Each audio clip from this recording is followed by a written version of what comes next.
네, 안녕하십니까. 이번 시간에는 그 오피스텔 건설 분양 그 임대에 관련해 가지고 설명을 좀 드리겠습니다. 우리가 통상적으로 이제 오피스텔이면은 두 가지가 있겠죠. 업무 시설로 사용하는 경우가 있고, 그리고 또 마찬가지로 그 주거용으로 사용하는 경우가 있을 수 있을 겁니다. 그리고 이제 오피스텔 같은 경우 통상적으로 대부분 주거용으로 사용하는 것은 국민주택 규모 이하죠. 그리고 이 오피스텔 국민주택 규모 이하에 대해서는 그 임대사업자 등록도 이제 가능하도록 이렇게 그 민간 임대 특별법에서 규정을 하고 있습니다. 그러면은 과연 이 부가가치세에서는 이 오피스텔에 대해서 어떻게 취급을 하고 있는가를 살펴보면은 우선 먼저 여러분들이 좀 이해를 해야 될 부분이 우리 국민주택 또는 국민주택 건설 용역은 조세특례제한법 106조 4항에서 부가가치세를 면제하도록 규정이 되어 있죠. 여기에 보면 뭐라고 되어 있느냐, 주택법에 따른 국민주택 이렇게 되어 있죠. 주택법에 따른. 그래서 이 주택법에 따른 주택이라고 되어 있는데, 이 주택법에서는 이 주택을 두 가지로 구분하고 있습니다. 그래서 단독주택과 공동주택으로 구분하고 있어요. 그러면은 이 오피스텔은 어떻게 취급을 할 것인가? 그게 문제인데, 이 주택법에서는 주택과 다르게 주택이라는 건 상시 주거용으로 사용이 가능해야 되죠. 그거를 뭐 용도 변경해 가지고 뭐 다른 용도로 사용한다든지 그러면 안 되는 것인데, 이 오피스텔에 대해서는 주택이 아닌 준주택이라는 개념을 쓰고 있습니다. 준주택. 그래서 준주택이라면은 일반적으로 볼 때 오피스텔, 그리고 다중 생활시설, 주로 그 고시원 같은 경우죠. 고시원. 그리고 노인복지주택, 그리고 기숙사, 이런 것들을 이제 준주택이라는 개념을 쓰고 있어요. 그런데 여러분들이 보면은 세금을, 부가세를 면제해 주는 것은 주택법에 따른 주택으로서 이렇게 나오죠. 그거에 대해서 이제 쟁점이 되는 겁니다. 그러면은 이 건설회사 입장에서는 오피스텔을 이제 시행사가, 발주자가 만약에 주거용 오피스텔을 85평방미터 이하 요것을 이제 도급을 했어요. 그러면은 여러분들이 이 공사비를 받는 거에 대해서 국민주택 건설 용역으로 본다면은 계산서를 끊어야 되겠죠. 만약에 국민주택 건설 용역으로 보지 않는다, 이게 국민주택이 아니다, 그러면 생계안서를 발급을 해야 될 겁니다.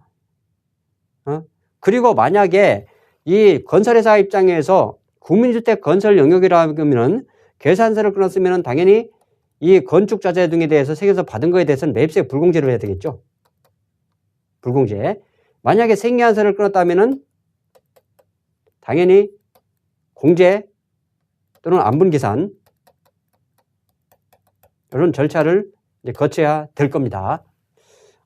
그런데 여기 보시면 이제 이런 거죠. 만약에 국민주택 건설 용역으로 본다면은 요거에 대해서 계산서 끊고 수급비는 이제 분양을 하겠죠. 이 시행사 분양을 할 때 이게 주거용으로 분양하면은 이제 면세가 되겠죠. 업무용으로 분양하면은 과세가 되는 것이고 매입세 공제를 받는 것이고 그런 부분인데, 또 임대를 하게 된다면은 주거용으로 임대를 하면은 이제 우리가 주택 임대는 그 주거생활 안정 목적으로 면세를 해주잖아요. 그러면은 이 면세니까 당연히 매입세 공제 받은 거에 대해서는 또 면세 전용으로 봐가지고 또 시가상당액에 대해서 부가세를 납부해야 되는 이런 문제가 발생합니다. 이 부분에 대해서 종전까지는 이 과세관청하고 조세심판원하고 좀 차이가 있었습니다. 그래서 이 과세관청 입장에서는 뭐라고 해석했느냐, 이 부가세가 면제가 되는 국민주택 공급, 이것은 주택법에 따른 국민주택 규모 이하다, 이하 공급에 한해서 적용되는 것이기 때문에 오피스텔은 주택법에 따른 주택에 해당되지 않는 거 아니냐. 준주택이라고 말했죠. 그렇기 때문에 이 조세 특례를 적용할 때는 그 법에 규정된 문헌대로 엄격하게 해석해야 됩니다. 이게 조세법률에서 엄격 해석 원칙이라고 하는데 엄격하게 해석을 해야 되지 어떤 유추나 확장 해석을 하면 안 된다. 세금을 감면해 주는데 세금을 감면해 준다는 것은 어쨌든 이 조세 지출이거든요. 그렇기 때문에 이거에 대해서 엄격하게 해석해야 된다. 이렇게 이제 봤었는데 조세심판에서는 뭐라고 봤냐면은 요 오피스텔이 실질적으로 주거용으로 사용되고 전부 다 주택용 전력도 사용했고 전부 다 주택이다. 실질적으로 사용도 주택으로 사용하기 때문에 이것은 국민주택에 해당이 된다. 따라서 부가가치세가 면제다. 그러니까 조세심판원에서는 우리가 실질이 뭐냐? 실질, 사실상 사용이 뭐냐? 그래서 실질과세원칙, 국세기본법에 있는 국세기본법 14조에 있는 실질과세원칙으로 본 부분이고요. 이 과세관청 입장에서는 조세특례라는 것은 조세법률상 엄격해석원칙, 엄격해석으로 본 겁니다. 그래서 이것은 그 과세다. 주택이 아니니까. 그렇게 서로 충돌을 했었어요. 충돌을 하다가 최종적으로 여기 보시면 아시겠지만은 이 주거용 오피스텔에 대해서 여기 보면은 이제 그 2017년 12월 20일 합동회의라고 되어 있는데 여러분들 이제 대법원 판례 같은 거 보면은 전원 합의체 판결이잖아요. 그것은 이제 종전 판례와 반대 판례를 변경할 때 그 전원 법관들 전부 다 대법관 전부 다의 어떤 전원 합의체 판결을 하는데 마찬가지로 조세심판원에도 종전에는 이거는 국민주택 건설 용역 국민주택 공급이다 이렇게 판단했었는데 그것이 이제 좀 잘못됐다고 판단이 잘못됐다고 봐가지고 합동회의에서 이 결정을 변경을 했습니다. 그 변경한 내용을 보시면 이것은 국세청 유권해석과 동일하죠. 유권해석과. 그래서 여기 보시면은 조세법률주의 원칙상 조세법규 해석은 특별한 사정이 없는 한 법문대로 해석해야 된다. 확장이나 유추 해석을 하면 안 된다. 조세를 감면해 주니까 그래야 이 엄격 해석해야 어떤 공평과세 측면에서 부합한다. 이렇게 말하고 있고 그리고 조특법 시행령 106조 사항 조특법에서는 주택법에 따른 국민주택 규모 이하의 주택에 대해서 또는 건설 영역에 대해서 부가가치를 면제한다고 되어 있죠. 이 건설업자는 반드시 건설업 등록을 한 자가 공급해야 됩니다. 면허가 없는 자는 그거는 과세예요. 그래서 면허가 있는 등록을 한 자가 공급하는 것은 부가세를 면제한다. 이렇게 되어 있는데 이 주택이라는 것은 세대의 구성원이 장기간 독립된 주거 생활을 할 수 있는 건축물이다. 그거에 대해서 면세를 해주는데 여기에 보면은 이제 오피스텔은 실질적으로 국민주택의 어떤 주택이 아니라는 거죠. 주택이 아니고 준주택이다. 그리고 이러한 부가세 과세 요건은 이 공급 시기에 원칙적으로 인도 양도되는 때 이때 판단해야 되지 공급 시기 이후에 그거를 주거용으로 전환한다고 해서 그 당초에 성립한 납세 의무에는 영향을 미치지 않는다는 겁니다.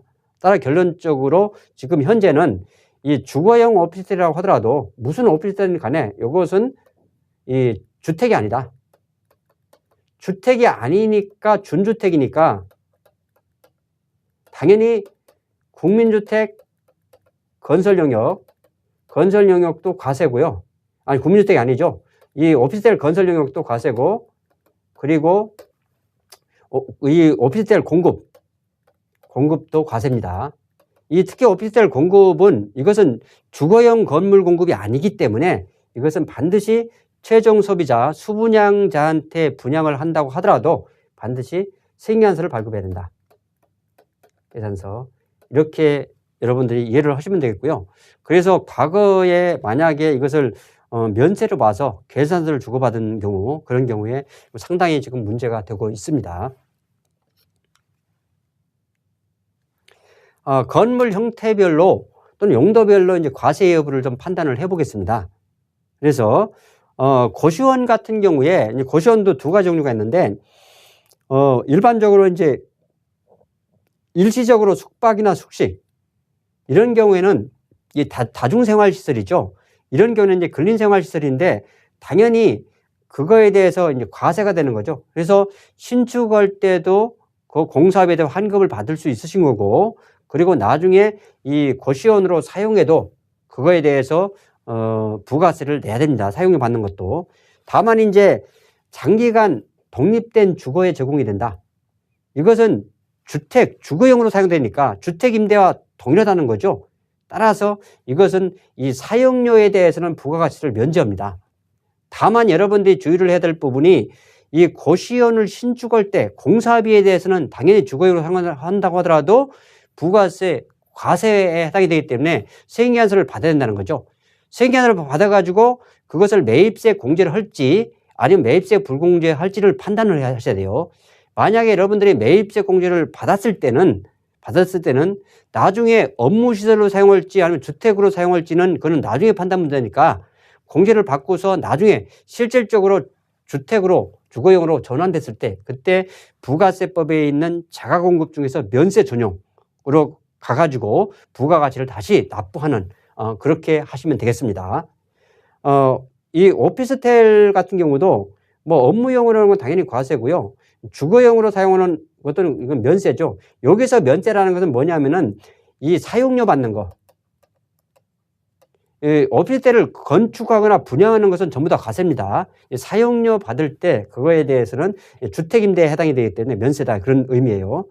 그리고 이제 그 여러분들 공항터미널 같은 데 보면은 그 서비스드 레지던스 이거와 관련된 이제 보통 보면은 이제 숙객 업소들이 뭐 며칠 또는 뭐 한 달 이렇게 해가지고 뭐 단기간에 숙식을 제공을 하는데 이것을 과연 주택 임대로 볼 거냐 아니면 부동산 임대로 볼 거냐. 부동산 임대로 보면은 당연히 과세가 되는 거죠.